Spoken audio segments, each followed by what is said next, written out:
can safely say one of the most intense, one of the most physical matches we've ever seen, and certainly one of the greatest events that we've ever seen on Dynamite. And here's the winner of the Lights Out match, Thunder Rosa, who is more of a survivor than a winner. Congratulations, and I know you're very emotional about this night. I am. This means everything for me. As you guys know, I come from nothing. And 7 months ago, I came here to make a statement. And that was to put women's wrestling on the map. And tonight, with blood, sweat, and tears, I just show you that women's wrestling should be valued everywhere. And I'm very, very proud of this. Congratulations on your win. Ladies and gentlemen, Thunder Rosa, the winner of an incredible event. We are back, All Elite family, for another exciting edition of the All Elite podcast. We just heard an incredible interview from Thunder Rosa after an amazing match. But before we jump into all that, AJ, how you doing?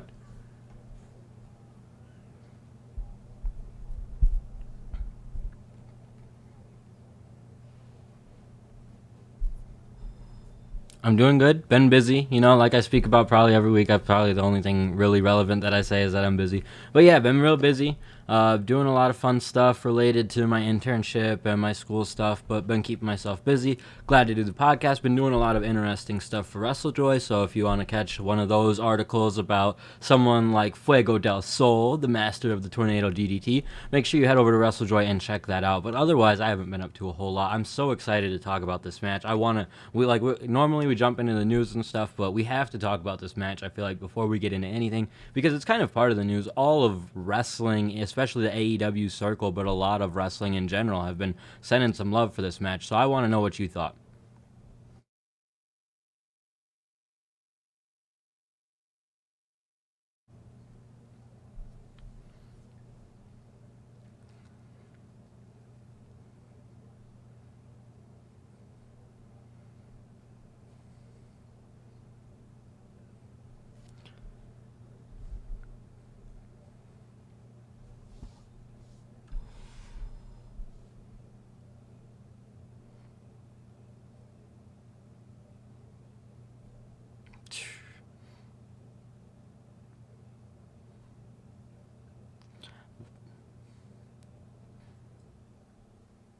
We questioned it, right? Like, you know, sort of leading up to this match and everything, it was, well, you know, how will they go as hard as these matches generally are? And that's something I definitely internally thought, maybe more than we even expressed on the podcast.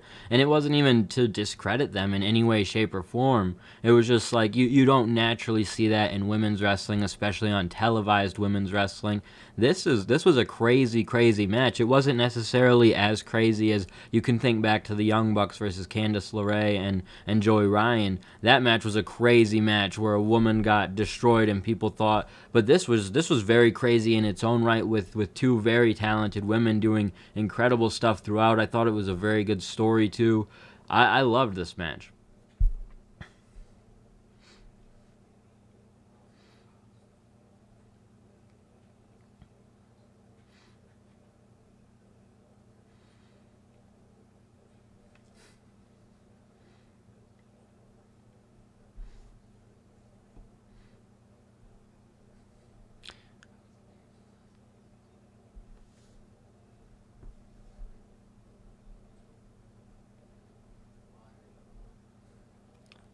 Yeah, to me, this match kind of checks all the boxes in terms of what you would call a 5-star match, and for that reason, and because they did where we got the interview to start the show off, they did like a post-match breakdown online on their social, and Britt was kind of talking about Meltzer, and she was saying, "Do you think that was a 5-star match from Meltzer?" And it was kind of tongue in cheek, but at the same time, like you could tell that talent at that level care to an extent.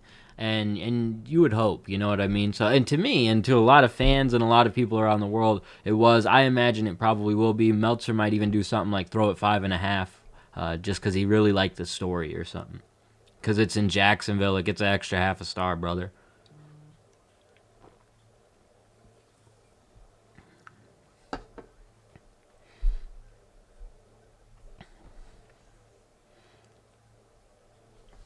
Well, and he's not necessarily a wrestling purist, you know what I mean? He's sort of evolved with the times, you could say. And so I see him kind of enjoying this and liking it for what it was because it wasn't overly dangerous. That's where we have gotten Meltzer to kind of draw back on some of these matches. I feel like he's someone who will say this is the perfect level. You won't see talent going too far to try and break what this did, but you can see them try and replicate this. And this made 2 stars with them, so I was so excited about this. I thought it was really great. Tony Khan had mentioned after the match that this is sort of the future of the women's division. I mean the biggest takeaway I have is I hope that they in some way will lock down Thunder Rosa for a long-term situation because. And maybe they already have. Who knows? No one really knows what the deal with her NWA contract was. At one point, it was speculated WWE had actually signed her up. So we don't. That's my biggest thing. I don't want to see that.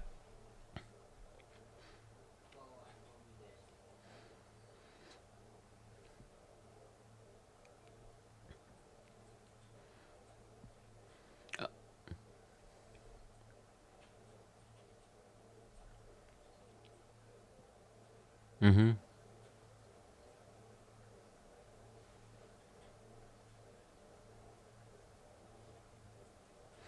Yeah, that's true.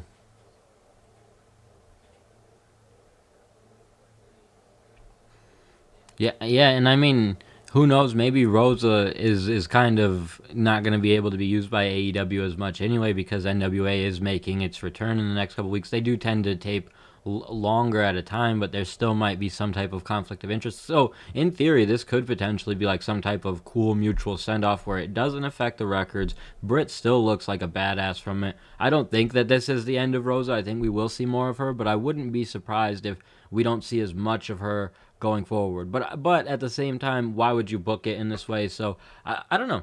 It's just very confusing with NWA coming back, that's for sure, because she slotted into a number one contenders match on their pay-per-view, I believe.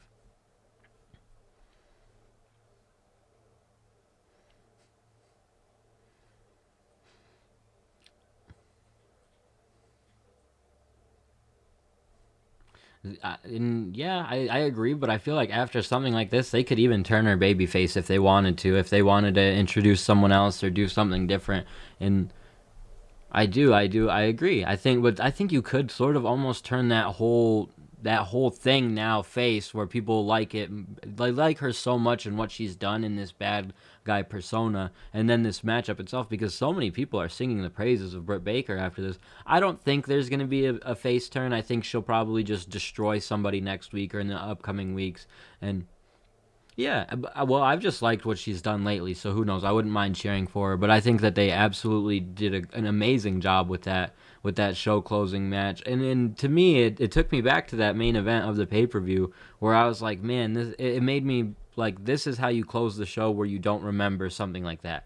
It was not a negative look at the pay per view. It was just like, wow, I've forgotten about that so much because of this amazing match. Like they wiped out Kenny and Mox's match entirely.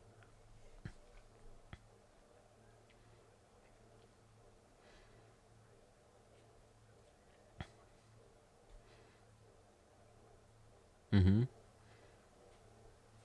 Yeah.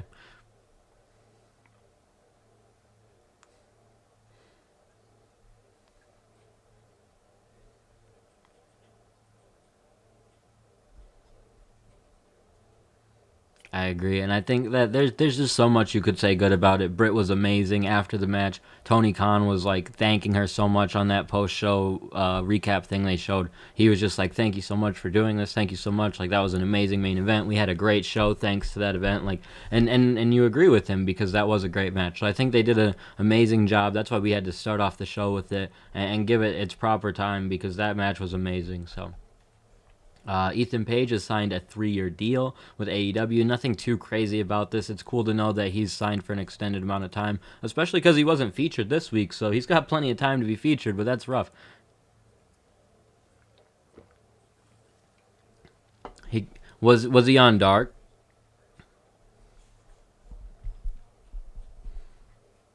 I don't think so. That's why I'm saying. I mean, I feel like that's one that would have stood out to me when I was looking at the dark match card. There were literally 30 matches for AEW between Monday and Tuesday. So I hope they don't keep that pace either. But if there were 30 matches plus Dynamite and we didn't get a single Ethan Page match, that's a little bit of a bummer, you know?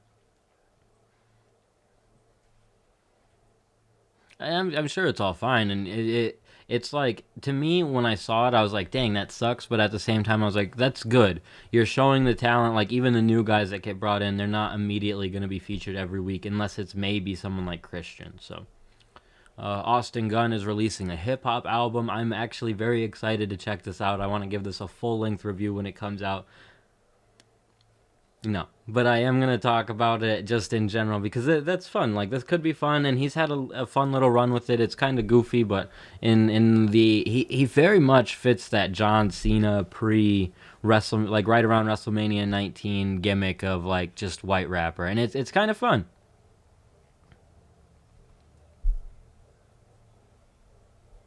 Okay, and review it, like play a song and review it. All right, sounds good.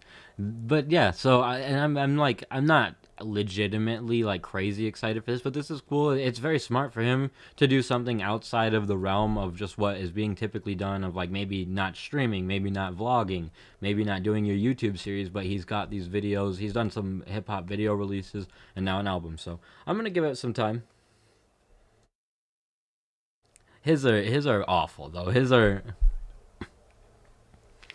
he to me is the John Cena version. Like, okay, so I've referenced the John Cena rapper already. So this is the real heel version, but turned up times 10. That's Max Caster, and then you have Austin Gunn, who's much more the babyface, likable version. Where I feel like it's almost interesting to have both of those dynamics on the same roster. Some notes from AEW Dark. Joey Janela and Sonny Kiss have been teasing a split. I don't know if you saw that, AJ, but at the end of their match, these two, Joey was pretty mad that he had lost, and started yelling at Sonny Kiss, and then had apologized for it. It was very like strange. It wasn't very well done, but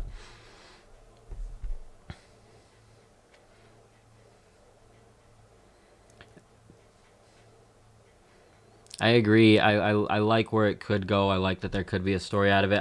Because I had to watch Dark after it had aired, so I saw this teased. It's almost something that made me tune into Dark. And when I saw it in action, it wasn't as exciting as I thought it would be. But it wasn't horrible. It's just Joey translates very strange to the live mic title, because when he can just be Joey on GCW and on commentary and even some of his promo packages and stuff, it's been great at sometimes, amazing. Like those video packages were something that sold you on him early, and so these moments just aren't as great as I guess you would expect from someone who had been that great in those positions. But that's not to say he's awful. Hmm.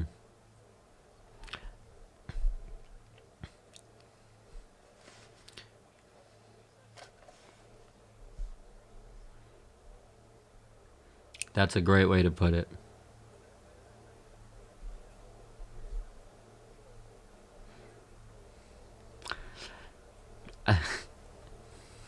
I agree with that, but he needs to then be like the heel who shits on the fans rather than his teammate, because that's where you're right. Like, I know that it's not as believable because he just doesn't actually feel that way towards Sonny Kiss. So when he's saying it, it's just very hard to believe. He can't put on the extra oomph for it. But when it is something he believes, it was the same with the Kip Sabian thing, where he just genuinely wasn't upset with Penelope. I don't think, and I don't know his life, but based upon how he had, based upon the, but, well, yeah, and it was, well, and maybe they would, but if they kind of had to drop it because you just didn't feel it, you know what I mean? And it's like, so maybe he did have a big issue with it, but it didn't seem like it. And it's sort of the same thing with this Sonny Kiss thing. But I love Joey, and you're right, he probably would be better fit as a heel, but that's where something like this is confusing, because he was mad about losing and mad at Sonny Kiss, and then at the end he was like, I'm sorry, you're my friend.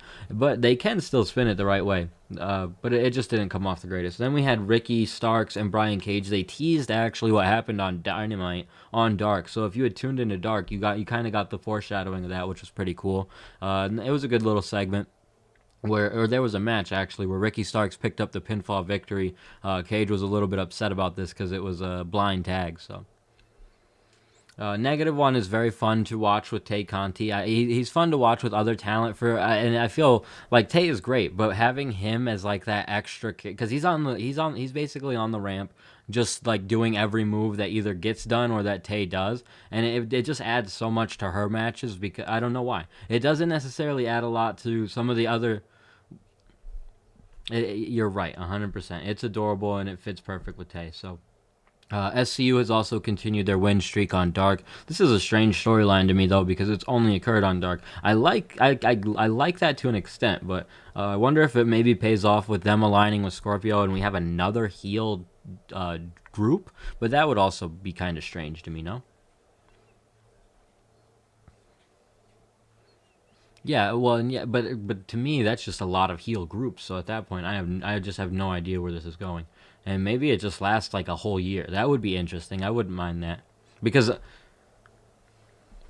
well, no, I think that it probably is two separate things, but it doesn't feel like there's a payoff to this, because the Bucks are currently very much entrenched in being baby faces at this point. We'll get to that, but it seems like they're not necessarily going the heel route we might have anticipated before. So where do they fit into a tag team title match with SCU? We'll have to see.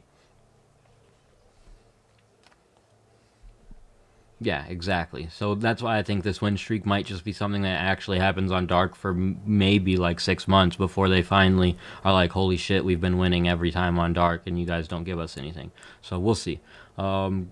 With relation to the news and Tuesday nights, Kenny Omega will be appearing on Impact on next Tuesday's episode alongside Don Callis. So I really don't have a whole lot to take away from that. I noticed that they didn't really get a big uptick this week where people thought there might be some Kenny Omega involvement, but now we have it confirmed, so maybe that will push their rating a little bit higher.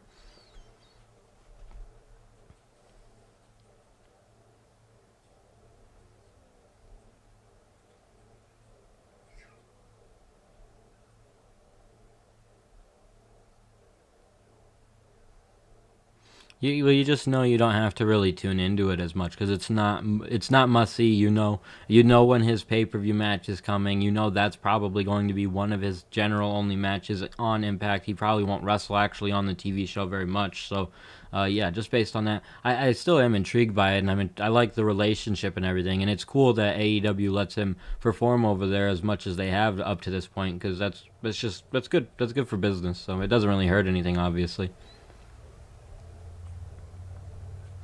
It's very interesting that AEW does a much better number with Dark, like live viewers tuned into Dark, than Impact does on Tuesday nights, even when Kenny is on. It might be a YouTube Twitch thing, like that could very well be it, but so yeah, that's cool. That's about that's not it for the news because we got to report on the ratings a little bit. AEW picking up another AE dub over NXT with 768,000 people tuned in this week. NXT dropping down to 597,000. So that number decreasing, and they've already been reporting that they're going to Tuesdays, but the numbers going down isn't going to keep them on Wednesdays at all. So I'm glad that they'll be on Tuesdays. Their number might go up a little bit. I might tune in, but I mean I honestly don't know for sure because I'll be too like I want to watch Dark and stuff still. If I'm gonna watch wrestling, honestly, it might just be Dark. I might catch NXT more often though. If there's a cool match, announced, I got 3 screens. I could figure it out. So.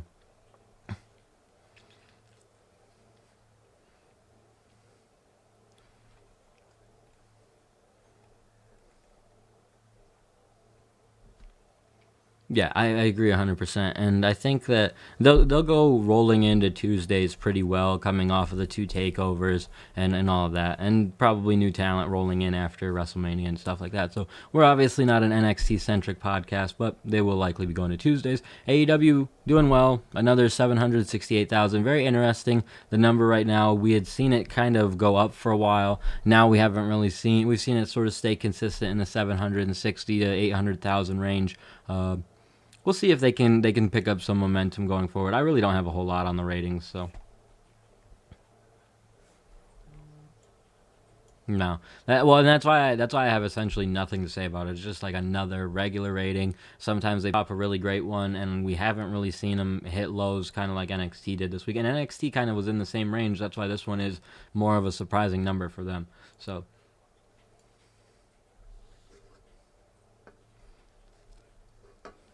I hope. I think people are programmed for Wednesdays, so AEW will very quickly see a bump, and I think that NXT will see a bump to where AEW is. I think it'll be very cool if AEW can be in a position where they're sitting at like 900,000 a week. It'll also be very interesting if AEW doesn't really see much of an uptick at all. That would be very telling, I think, to the loyalty of the WWE audience. Because if I'm an NXT fan, I would be kind of pumped at the idea of just like, well, now I get to watch AEW.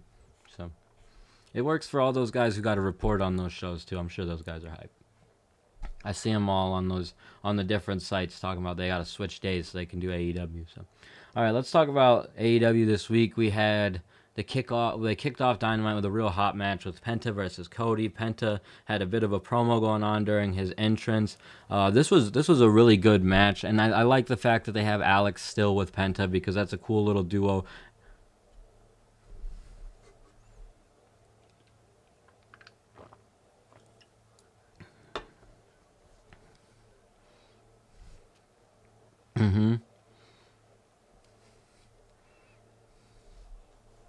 Yeah, it it definitely is. So that was good. The match itself was really great. This is a solid split crowd for this one too. Primarily for Cody, but Penta definitely had people cheering for him. The match ends with the arm breaker, but then Cody ends up getting a roll up victory. This was kind of surprising to me. Didn't love the finish there, especially because they did the arm breaker. You don't have to do that spot leading into the roll up. I would have.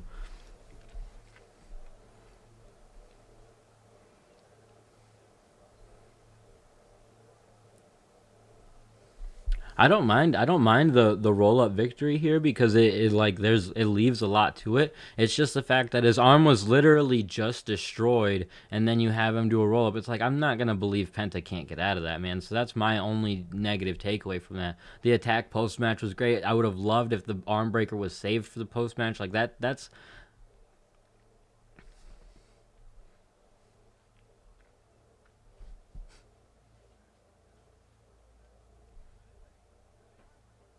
yeah. It was just a strange way of lining up those events, but otherwise I'm excited about the feud, so I can't really complain. Post match, Dustin comes to make the save, and the Gun Club. So again, the Gun Club making moves this week. They make the save, send Penta on his way. QT was very late. This was very just disappointing from our boy. I actually loved it, but it's cool how they're building this. It's gonna do a lot for QT. I hope. He's in a thick heel division now with just everything that they've got going on with the Pinnacle and other wrestlers, but he could do well for himself right now for sure.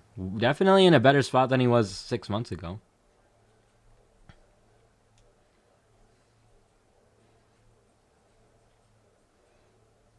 Him versus Dustin could be a cool little feud too, like leading into maybe even the next pay-per-view. It could be a decent little early match on the card, depending on how they build it.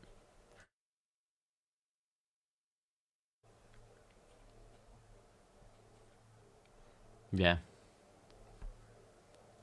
Yeah, and it just feels good for him right now. And that's I'm biased for sure because I've tuned into the Sammy Guevara vlog, so I just have a lot more of an enjoyment for him right now. But yeah, I think it's great. They follow this up with the Young Bucks promo. They're promoing on Phoenix and Pac. They talk up how Phoenix has actually pinned both of them in singles victories over the last year, which I had technically forgotten about.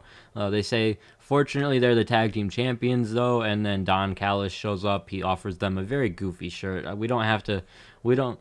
We don't have to poke fun at WWE on every single thing they do that's stupid.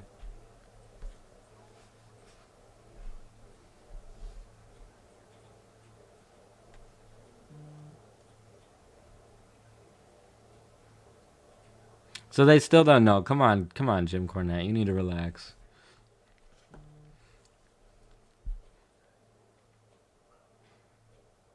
I just didn't think it was funny. So that's my bigger takeaway. I'm not necessarily saying they're killing the business by showing it on television. I just think that That's where I'm at. It's like it's just very silly, but it's Don Callis, so he's supposed to be a heel, so maybe that's the idea. It gets heat. Kenny, he goes on to say that Kenny's the god there in the basement. They're not really cut out to be what he is. So this was a solid promo. What do you think of this?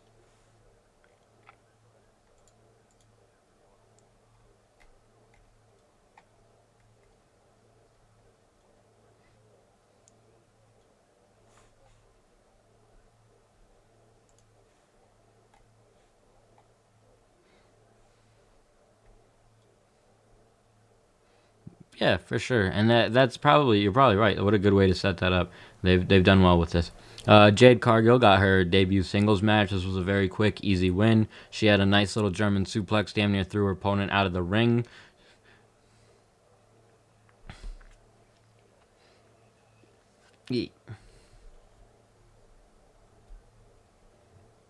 Yeah, post match she had a little bit of a argument with Red Velvet, so they're continuing that, and that makes sense for kind of both of them. Gives her an opportunity to prove herself over Red Velvet, who she's already beaten in tag team competition. So, I think this was great, really solid, well done segment. We then get the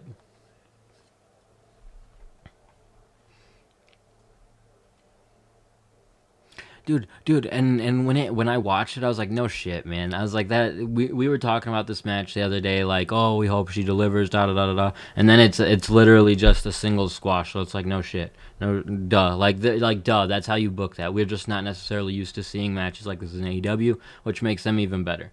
We got the Pinnacle segment, another really great segment. This was they talked about prior to even getting the Pinnacle out here. They're replaying some of the stuff that went down last week, and Excalibur's talking about how they've been orchestrating the betrayal of Chris Jericho for months. They talk about how they were gambling in the crowd. So a bunch of stuff that we've talked about on social media was referenced on AEW, which is just fun. Like it's cool to see that. You don't see that in WWE all the time.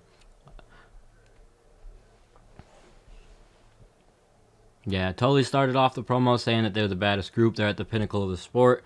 He started his career with the greatest group, and he's going to end his career with the greatest group.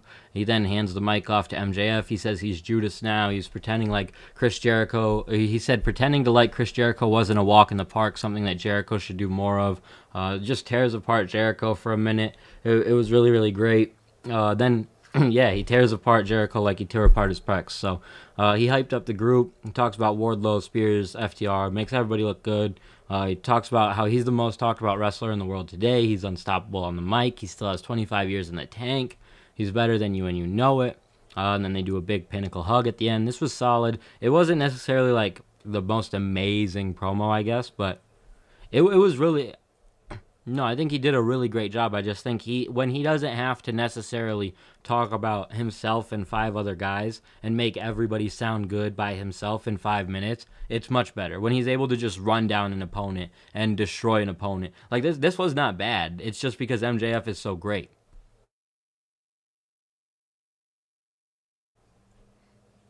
He made Shawn Spears sound almost cool to me. Like I don't want to say I like him, but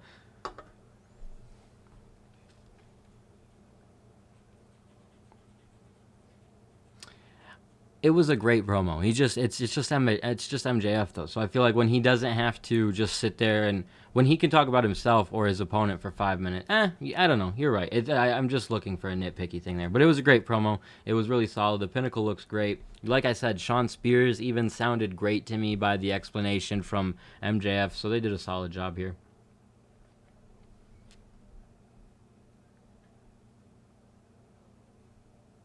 A lot of heel stuff going on.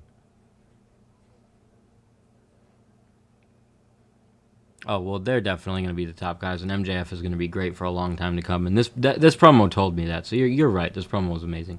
Let's talk about the next match they had. Jurassic Express teaming up with Bear Country to take on Matt Hardy, Private Party, and what's their name? What's their name, brother? Butcher and the Blade. There we go. Yeah, the Butcher and the Blade. Matt Hardy promos explains why the Butcher and the Blade left Eddie. He talks about how he's building an empire, not building a brand. The match itself was alright. Bear Country and Jurassic Express have their issues throughout the match. Then a tag mix-up leads to Marco tagging himself in, which is the biggest mistake of all time, because Marco just standing next to Private Party, like they looked like Bear Country at that point. They go for gin and juice. Marco tries to fight him off for a minute. Matt Hardy over on the apron beats up Marco. They hit the gin and juice. Matt Hardy calls for the tag. Of course, they give him the tag and they win. It was a solid match. I like the story. The post match argument between Jurassic Express and Bear Country was fun, and Matt Hardy was very excited to get his victory. So this match wasn't like a home run match quality, but what they're building from it is okay. Interesting that Bear Country is getting a feud with Jurassic Express.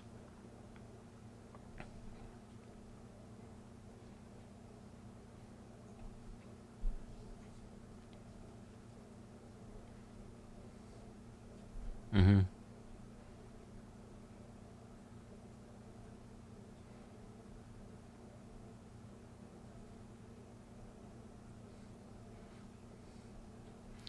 It would, but they don't want to beat the top flight team or the acclaimed.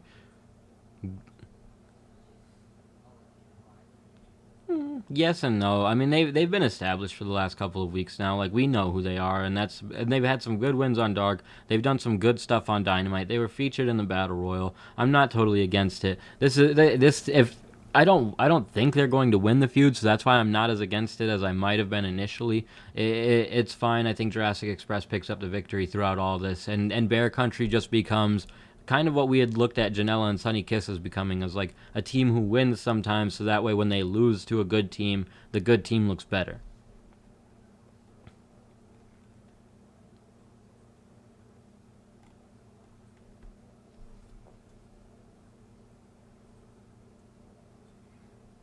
I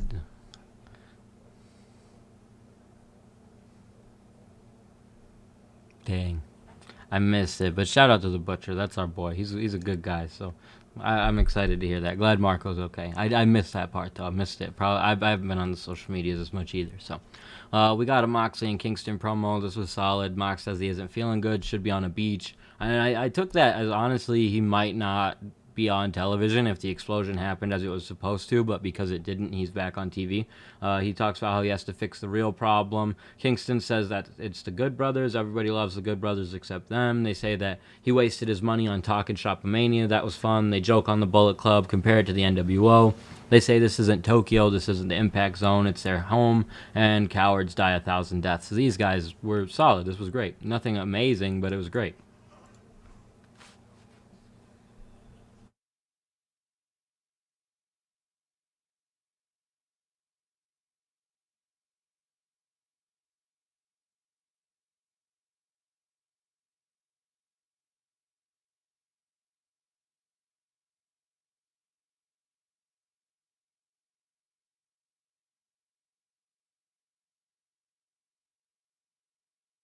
Yeah, I agree with you there 100%. After that, we get Christian backstage with Dasha. He says that he gets asked a question, no sells it for a second. He says he makes wrestling better. He makes wrestlers better. He says he's not a workhorse, he's the workhorse. And if you forgot who he was, he's going to show you who he was. If you're worried about him being there to take your spot, you don't have to worry. He's only there to take Kenny's spot. He knows he's got some wins under his belt, but he's here for Kenny, and he needs to get some wins under his belt, but he's here for Kenny, and he's here to cement his legacy and outwork everyone.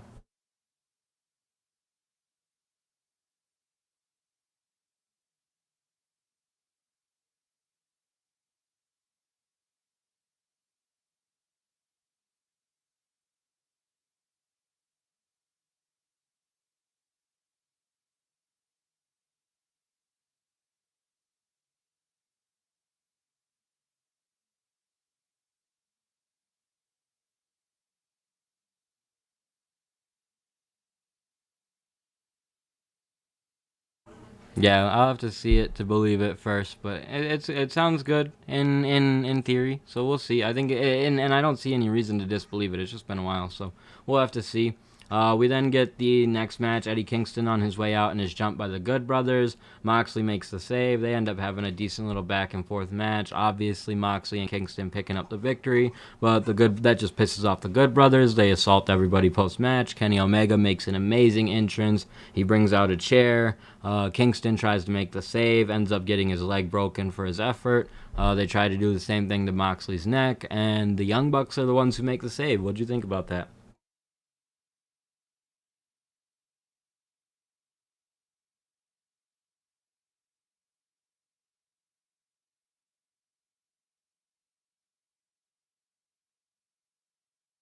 It showed he's still a badass, bro. That's all.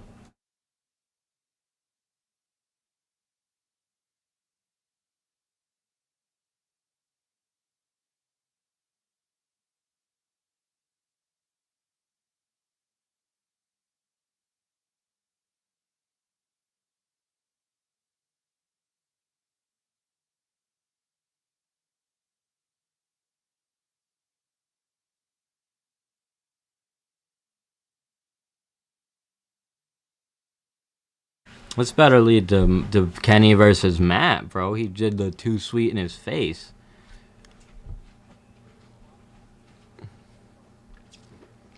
We could be swerved in the long run. They might still.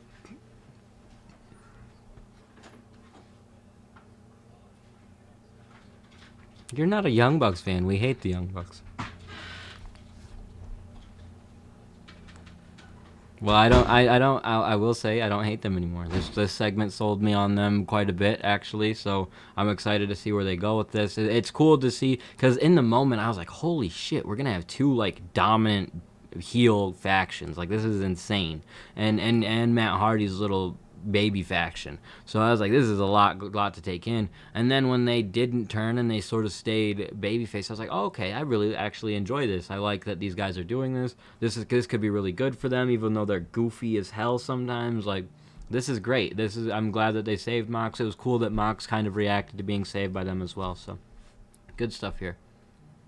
Followed it up with a Darby and Sting interview by Tony Schiavone, and this segment was another one that it was awkward as hell to me, honestly. Too much, for sure. Well, yeah, too much that didn't go perfect. And it's not to say any of it was bad. It was just too much, like, mid-level promo work, in my opinion. We have Darby cutting a promo, which wasn't bad. He takes exception to his lack of defenses, so he offers an open challenge to any member of the Dark Order.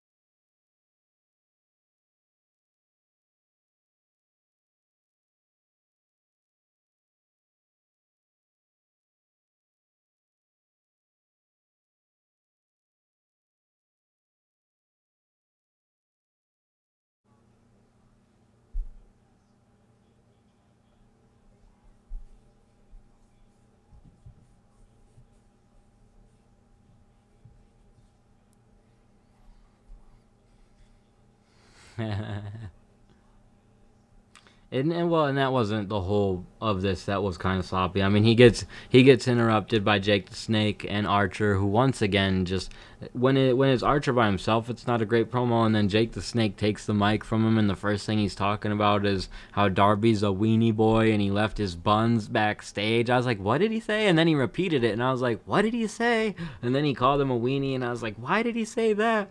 And yeah, it was a strange segment, but it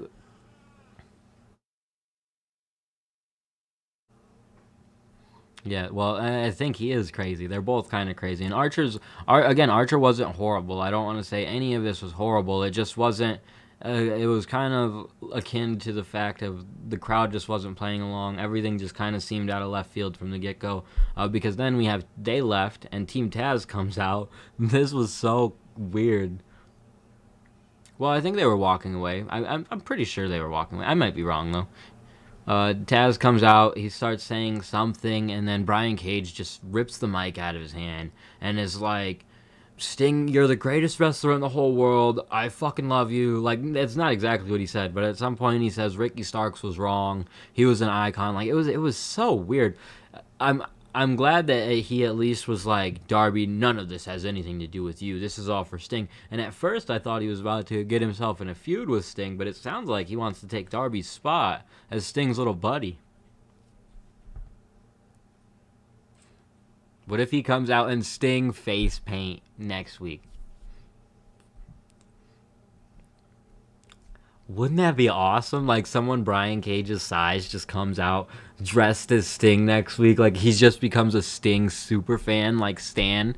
Just like, oh man, I just want to be this. He just starts every match. He starts doing Sting moves.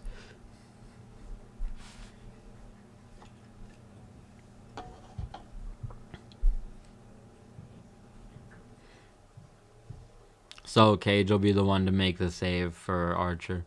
You're right. You're right. But what if when he comes to make the save, he comes from the rafters wearing the trench coat and a bat, and he has a Sting face paint, and then he just does Brian Cage moves. That would be lit.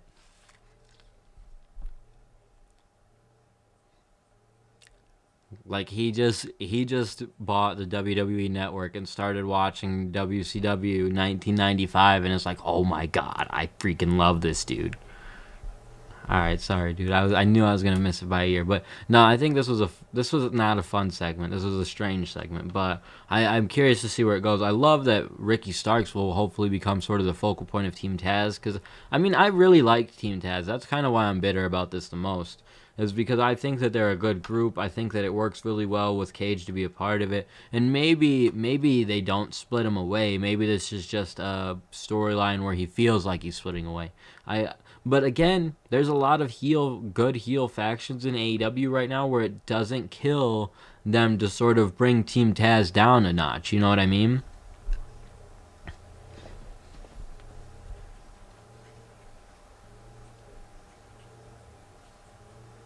Yeah, oh yeah, definitely. He's not someone I could complain about as a babyface necessarily at all, because like his promo work isn't amazing, but he's a better promo I even feel like as a face than a heel. So I think I think it'll be a good little story, whatever they do there. I think it will be really cool if we get like a Ricky versus Brian story, but that I don't think that fares well for Ricky Starks. But I do think that it does make sense with their heel groups situation, and you want Team Taz to almost be one of those top two heel groups if the Cage is a part of it. Now, if Cage isn't a part of it, that's not to even dog on Ricky Starks in any way, shape, or form, because he can elevate that group to, again, in 6 months, 8 months, being at that level of top tier type group. And you have what's his name with him, Will Hobbs. He's huge. You know what I mean? Like,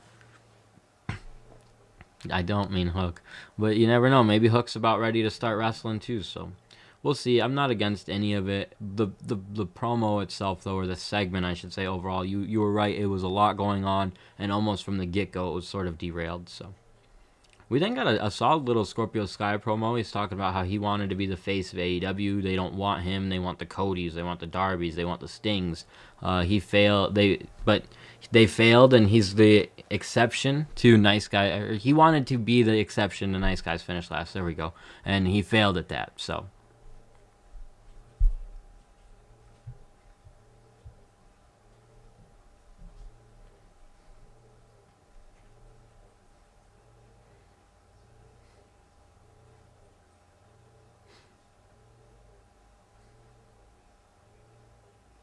And if he does it good enough, people will just start liking him again. Like it's what happened with Britt Baker, so I wouldn't be shocked to see it happen with him. So yeah, there's nothing crazy about it. Like it wasn't the best promo I've ever heard, but it probably was the best Scorpio Sky promo I've ever heard.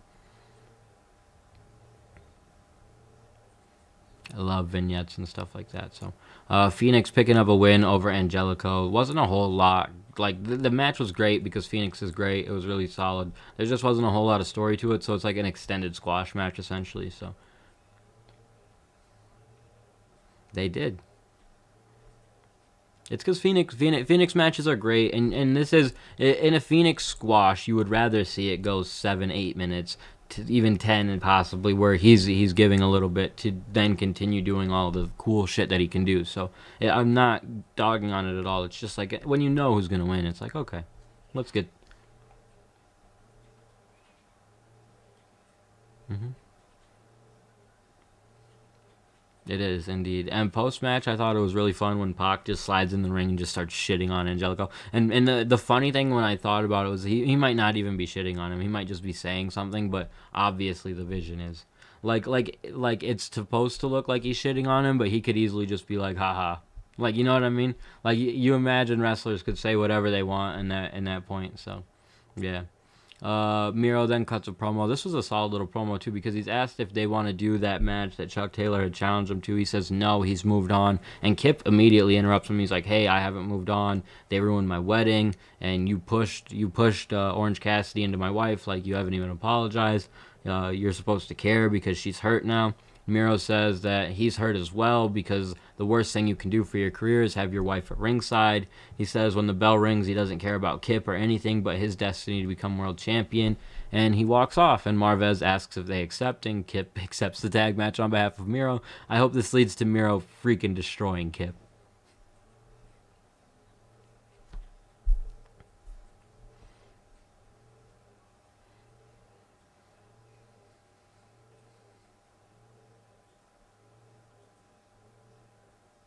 Yep, like they could play that out a little bit longer, but it just seems like Miro very much said he had moved on. Nothing about what he had said explained to me that he would want to do this match. Like, so for Kip to have accepted it after that, like I feel like Miro should be annoyed about it and might destroy Kip, but we will see. We will see. And it was also cool that Miro was like, hey, when we're in the ring, this is what I feel, but outside of the ring, like, I care about you, because it did, like, obviously, he's still, like, I don't know. It was a good little promo, so.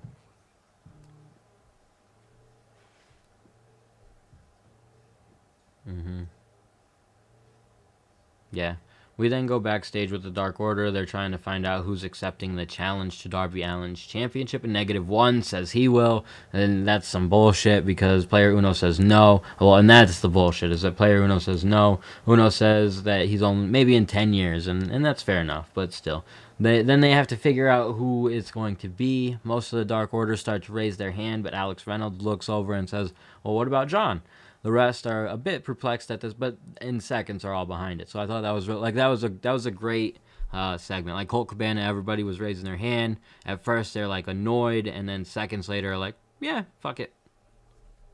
Yeah, and I'm excited for the match. So I don't expect him to win it all, but it should be a great match. That one should be an extended squash, you know.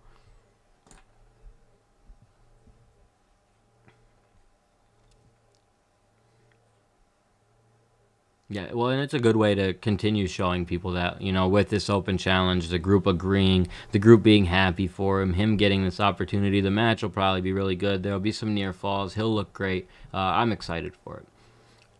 We get a short segment with MJF and the Pinnacle taking over Jericho's locker room as they had promised doing earlier in the show. A little, again, nuanced thing that I kind of liked. I thought this was cool. It just shows, you know, the Pinnacle is here. Jericho and his group obviously nowhere to be seen this week, which I also like that because it makes sense. Like, and it's not even like they were injured type thing, but you just know, like, you're going to take time to decide how you want to address this, so. Yeah, well, like, and even from a storyline perspective for the Inner Circle, like, we're going to watch and see what they do, and we'll respond in a week. You know, we're not just going to jump out there to get beat the shit out of again. We'll wait and see, so. And then the lights out main event, man. And we talked about it at the top of the show, but it was a great match. At points, Jade Cargill was spotted during the main event, so that was cool. To me, that foreshadowed something, maybe not soon, but like 3-6 months down the line, where she will be in a match with one of these two, which is interesting for sure.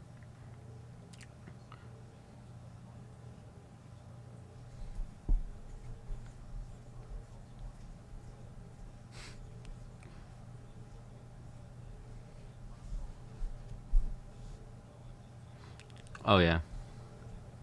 Well, and it's her being featured in a big spot, right? Like maybe people are tuned into the main event just because they're scrolling through and see the women doing something crazy, and you want to feature your hopefully potentially biggest female star going forward, someone you want to feature in the next 2 to 3 years as the biggest female star. That's a better way to put it.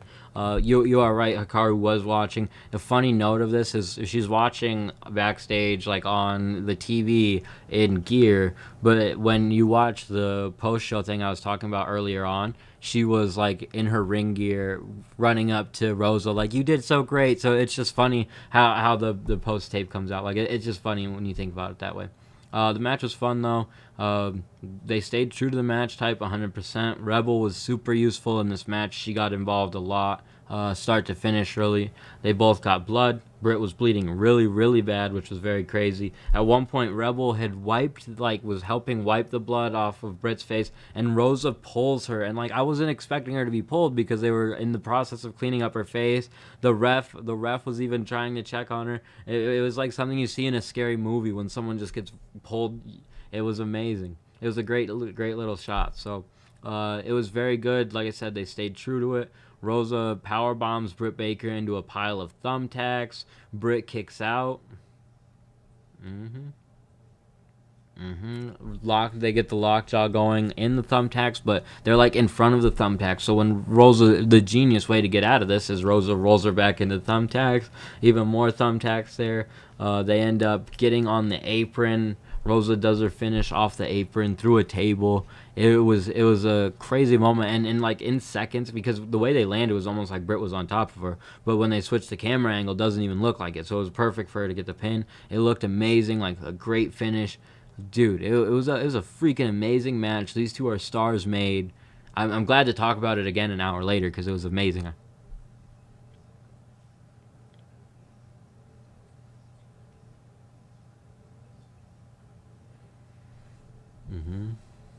Well, and it was different, right? Like, it's way different than what you see from women's wrestling, especially in a nationally televised spot. And I saw a lot of people like trying to compare this to certain WWE women's matches, and that shit is ridiculous to me. Like, why are you trying to compare or degrade other matches from other women in other promotions when that's not the point? Like, this match was great. That's the only point you really need to get across, is that this match was amazing. There's no other discussion to have. And for some people, this match would be the shits because you just don't like thumbtacks, or you just don't like blood, or you and to those people, I'm like, that sucks. I'm sorry. It's unfortunate. It's unfortunate. Well, and to an extent, like, it is what it is. You know what I mean? That's how some fans are. They don't love that far of aggression. So you cannot blame them. But it's not really a big issue to me. That's why I thought the match was amazing. I thought it was great, and that's why it felt groundbreaking, because you're seeing this between two women, which you're not accustomed to seeing, and two very beautiful women. And Britt Baker, just kind of your American natural, like blonde hair, blue eyes, freaking dentist, like all of these different attributes to a like the dentist part is what really takes it over the edge. You know what I mean? She's a fucking dentist out there getting thumbtacks stabbed into her back. So it's not something you would ever anticipated at all going into it, and so when you saw it, it was just awe-inspiring. Everything was great about it. There weren't really missed spots or anything I can even think of that I was like, oh, that was fucked up, or they missed that spot, or something got screwed up. But the one thing I'll think about is I saw the blade spot coming when she bladed. I seen it because they were setting up for that kind of for a long time. Like, I think it was supposed to be more apparent earlier on, and it didn't happen that way. Not even a complaint, though, because she did such a crazy job that it was fucking nuts. So, yeah, they over-delivered on that match for sure, and the show itself was great. So, I'm very impressed. I was very I was very entertained by this week's Dynamite. The main event killed it, and it sets the tone for women's matches going forward. I almost anticipate a women's title match in the main event slot coming soon. So.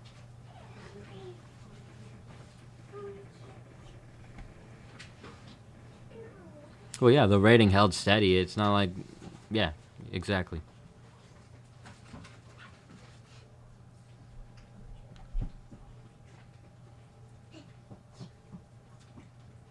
Yeah, no kidding. And they will deliver fantastic matches, and they have the roster to do it. So I was very entertained by this week's Dynamite. I think they did a great job. We covered all the news, all of the amazing stuff we had to cover from Dynamite, especially that amazing main event. I'm excited to see what they do next. We will cover next week's card on Tuesday, as always, and give our thoughts on that and any updates on the news. But before we get to it, AJ, let them know where they can find you. Yes, sir. You can find me on Twitter at TooSweetElite. I still got to update on the YouTube stream. And Andrew Kazir on Instagram. You can find the podcast on Facebook at facebook.com/AllElitePod. We are on Instagram at AllEliteEverything. We're on YouTube at youtube.com/AllElitePodcast. Make sure you smash that subscribe button if you're watching us there, brother. And we're on Twitter at AllElitePodcast. Thank you guys for tuning in with us as you do every week. We appreciate you. Zevo, I got your figure sent out, my good brother. I'm going to have that tracking number sent to you by the end of the night, so that's very exciting. We will be doing another figure giveaway. Let's just say it after next week's Dynamite. So next Thursday we're going to do another figure giveaway with the streams that we're doing. So we'll update you on the information on that on Tuesday. Yeah, we're going to be playing some games and shit, man. So join us over there as well. We appreciate everybody continuing to support. Check out the podcast, all of that fun stuff. Until next time, we'll see you later. All I see is marks and carnies, just like anywhere else.